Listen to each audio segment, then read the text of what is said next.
La grande famine des renards. Ce soir-là, sur la colline, 3 tentes furent dressées dans le cratère autour du terrier de Maître Renard. Assis devant leur tente, les 3 fermiers soupaient. Buggies mangeait 3 poulets cuits à la cocotte avec des croquettes.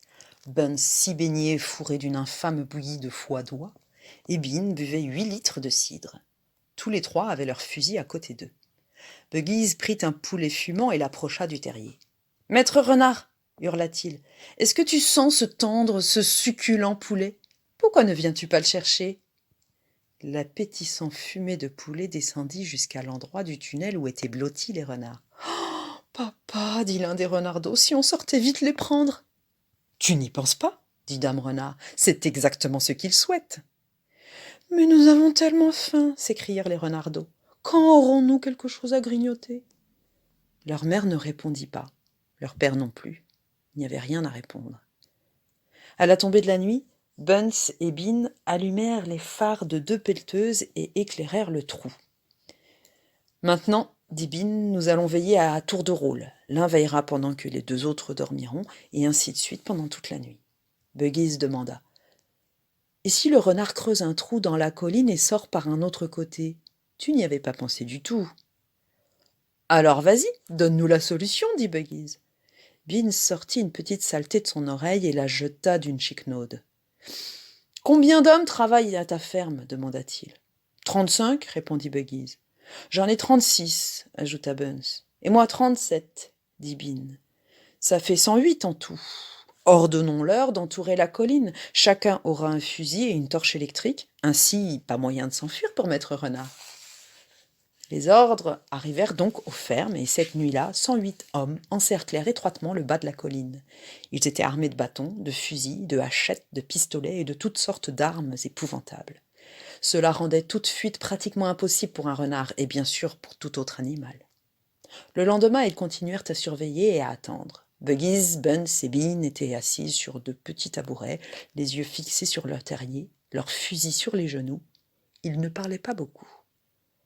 De temps à autre, Maître Renard se glissait près de l'entrée du tunnel pour flairer, puis il revenait et déclarait « Ils sont toujours là. »« Tu en es sûr ?» demandait Dame Renard. « Sûr et certain, » disait Maître Renard. « Je peux sentir ce gredin de Bean à 1 kilomètre. Il empeste !» Chapitre 9. Maître Renard a un plan. Pendant 3 jours et 3 nuits, cette petite attente continua. « Combien de temps un renard peut-il tenir sans boire et sans manger ?» demanda Buggies le 3e jour. « Plus très longtemps maintenant, répondit Bean. La faim et la soif le feront bientôt sortir, c'est sûr. » Bean avait raison. Dans le tunnel, lentement, mais sûrement, les renards mouraient de faim. « Si seulement nous n'avions rien qu'une petite goutte d'eau, dit l'un des renardeaux. « Oh, papa, tu ne peux pas faire quelque chose ?»« Et si on allait en chercher, papa ? On aurait une petite chance de réussir, non ?»« Aucune chance, coupa Dame Renard. Je refuse de vous laisser monter affronter ces fusils.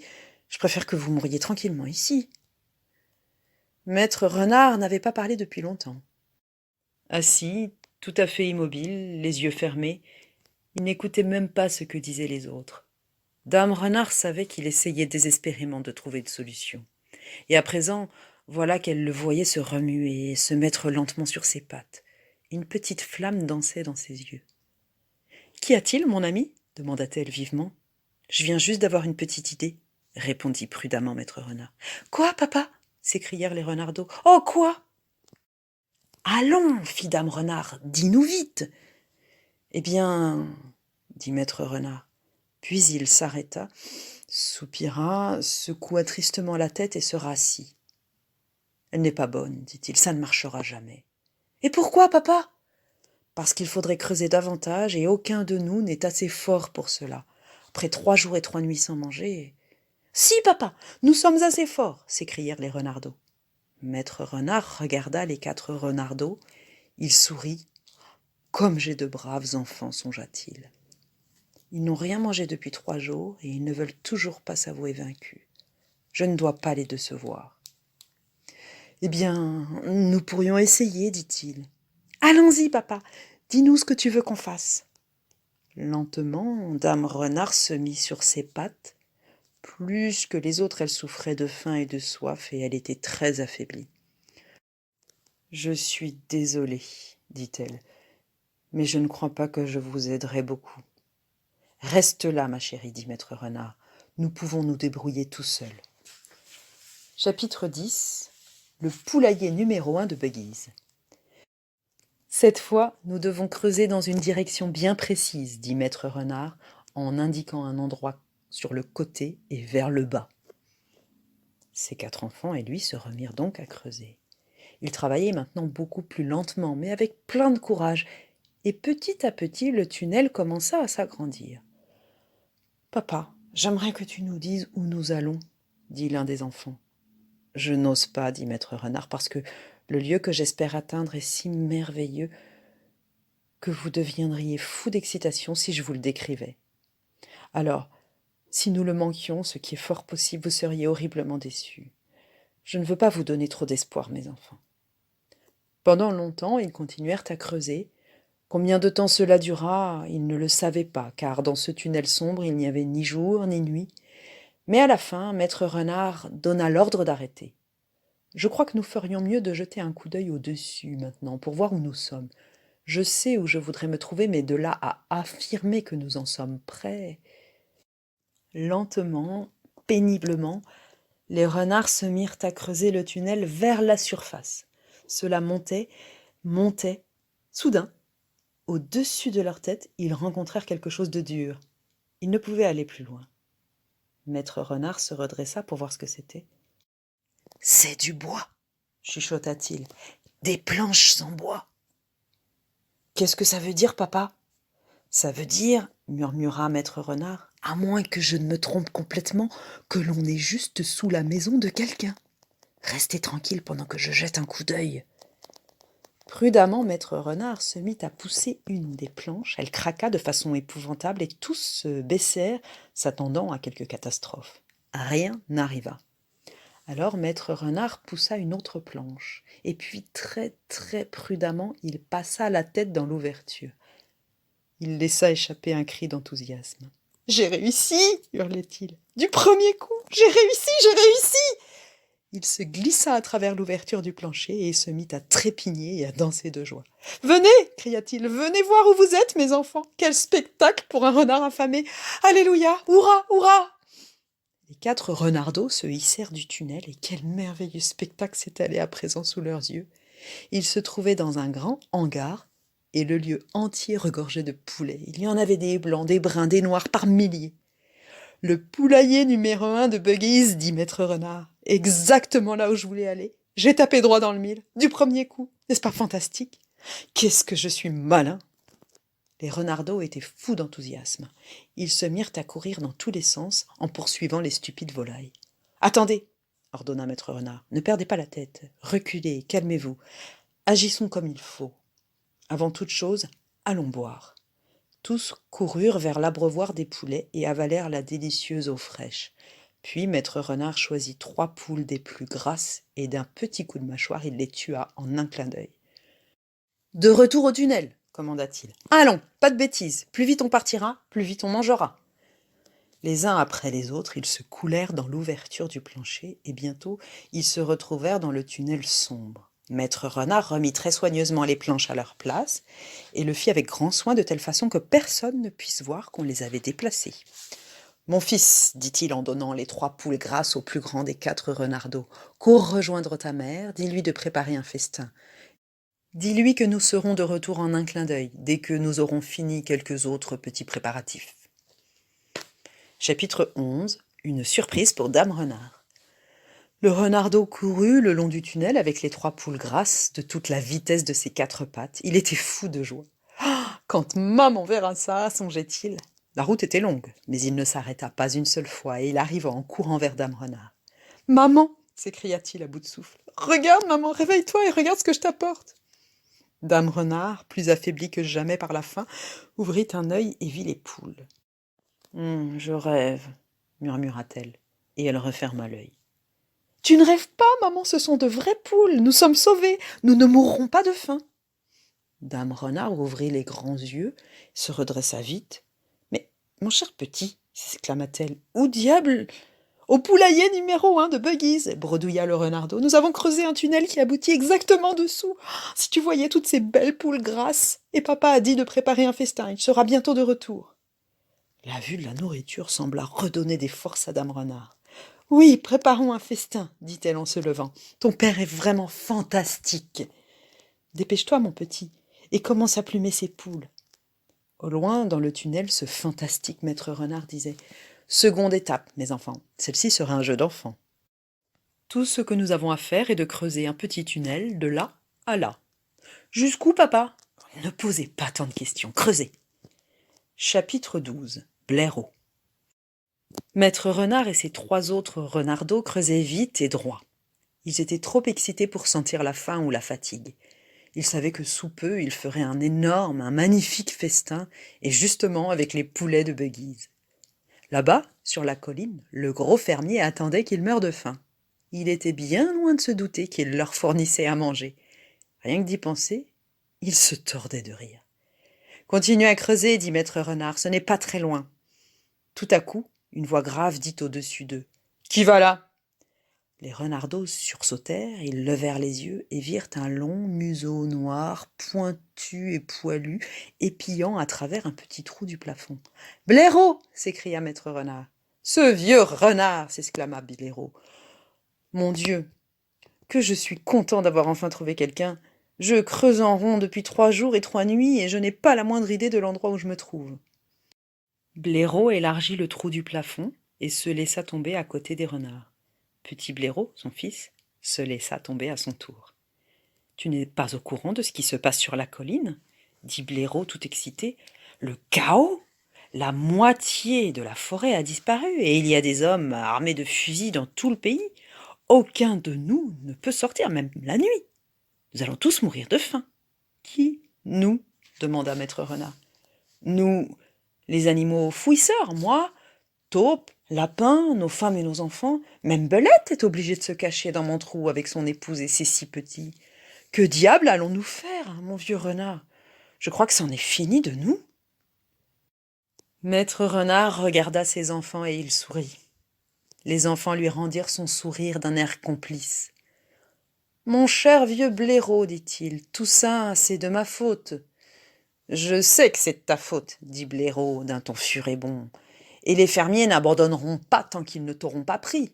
Malheureusement, ça veut dire qu'ils nous auront aussi, nous, les animaux de la colline. » Blaireau s'assit et mit une patte autour de son petit. « Nous sommes perdus, dit-il doucement.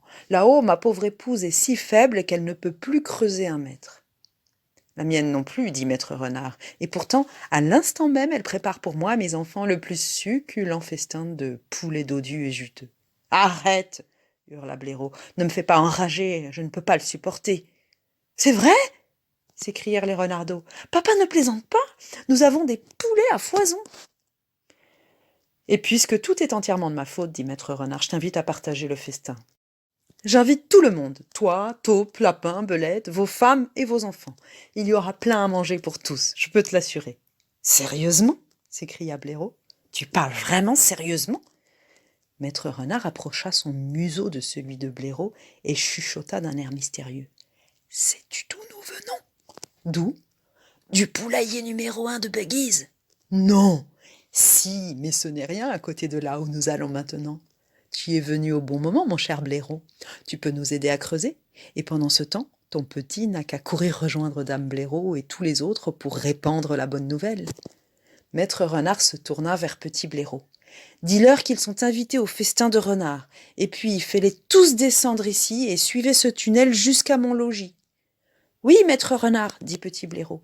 Oui, monsieur, tout de suite, monsieur. Oh, merci, monsieur. » Et il regrimpa vite par le trou du plafond et disparut. Chapitre 13. L'entrepôt géant de Buns. « Qu'est-il donc arrivé à ta queue, mon vieux renard ?» s'écria Blaireau. « N'en parlons pas, je t'en prie, dit Maître Renard, c'est un sujet douloureux. » Ils continuèrent à creuser le nouveau tunnel en silence. Blaireau était un grand fouisseur et depuis qu'il donnait un coup de patte, le tunnel avançait à toute allure. Bientôt, ils se retrouvèrent au-dessus d'un autre plancher. Maître Renard sourit d'un air rusé, montrant ses dents blanches et pointues. Si je ne me suis pas trompé, mon cher blaireau, dit-il, nous sommes maintenant sous la ferme qui appartient à Buns, ce vilain nabot ventripotent. En fait, nous sommes justement sous l'endroit le plus intéressant de cette ferme. Des oies et des canards s'écrièrent les renardeaux en se léchant les babines. Des canards tendres et juteux et de belles oies grasses. Exactement, dit maître renard. Mais comment donc peux-tu savoir où nous sommes demanda Blaireau. Le sourire de maître renard s'élargit un peu plus sur ses dents blanches. Écoute, dit-il, j'irai les yeux fermés jusqu'à ces fermes. Pour moi, c'est tout aussi facile dessous que dessus. Il se dressa et poussa une latte en bois, puis une autre. Il passa la tête par l'ouverture. Oui, hurla-t-il en sautant dans la pièce au-dessus. J'ai encore réussi, j'ai mis dans le mille, droit dans le mille. Venez voir. Blaireau et les 3 autres renardeaux le suivirent. Ils s'arrêtèrent les yeux écarquillés. Ils restaient bouche bée. Ils étaient si comblés qu'ils ne pouvaient plus parler, car ce qu'ils voyaient maintenant était en quelque sorte le rêve de tout renard, le rêve de tout blaireau, un paradis pour les animaux affamés. Ceci, mon cher vieux blaireau, déclara maître renard, c'est l'entrepôt géant de Buns. Toutes ces provisions sont stockées ici en attendant de partir au marché. Contre les 4 murs de l'immense pièce, entassés dans des armoires et empilés sur des étagères qui allaient du sol au plafond, il y avait des milliers et des milliers de canards et d'oies, les plus beaux, les plus gras, plumés et prêts à cuire. Et au-dessus, pendus au plafond, il devait y avoir au moins une centaine de jambons fumés et 50 flèches de lard. Oh, quel régal pour les yeux s'écria maître renard, sautant et dansant. Qu'est-ce que vous en dites, hein? Plutôt pas mal comme bouffe. Soudain, comme mus par des ressorts, les 3 renardeaux affamés et Blaireau, qui aurait mangé un éléphant, se jetèrent sur la succulente nourriture. « Arrêtez !» ordonna maître renard. « C'est mon festin. Aussi, c'est moi qui choisirai. » Les autres reculèrent en se léchant les babines. Maître renard se mit à faire le tour de l'entrepôt, examinant ce magnifique étalage de nourriture d'un œil connaisseur. Un filet de salive dégoulinait le long de sa mâchoire. « N'exagérons pas, dit-il, ne vendons pas la mèche. Il ne faut pas qu'on sache que nous sommes venus. Agissons avec ordre et propreté, et ne prenons que quelques morceaux de choix. Aussi, pour commencer, prenons 4 canetons de du. » Il les prit sur une étagère. Oh, comme ils sont beaux et gras! Pas étonnant que Buns les vende si cher au marché. Très bien. Blaireau, donne-moi un coup de patte pour les descendre. Vous, les enfants, vous pouvez aider aussi. Allons-y. Mon Dieu, comme vous avez l'eau à la bouche. Et maintenant, nous ferions bien de prendre quelques oies. 3 devraient suffire. Prenons les plus grasses. Oh mon Dieu, il n'y a pas plus belles oies dans la cuisine d'un roi. Allons-y doucement. Voilà. Et que diriez-vous de 2 beaux jambons fumés? Oh, j'adore le jambon fumé, pas toi, Blaireau? Passe-moi un escabeau, s'il te plaît. Je raffole du lard, s'écria Blaireau, dansant d'excitation. Prenons une tranche de lard, cette grosse là-haut. Et des carottes, papa, dit le plus petit des 3 renardeaux. Prenons quelques carottes. Que tu es bête, dit maître renard. Tu sais bien qu'on n'en mange jamais. Ce n'est pas pour nous, papa, c'est pour les lapins. Ils ne mangent que des légumes. Mon Dieu, tu as raison, s'écria maître renard. Tu penses vraiment à tout, mon petit. Prenons 10 bouquets de carottes. Bientôt, tout ce magnifique butin forma un beau tas sur le sol.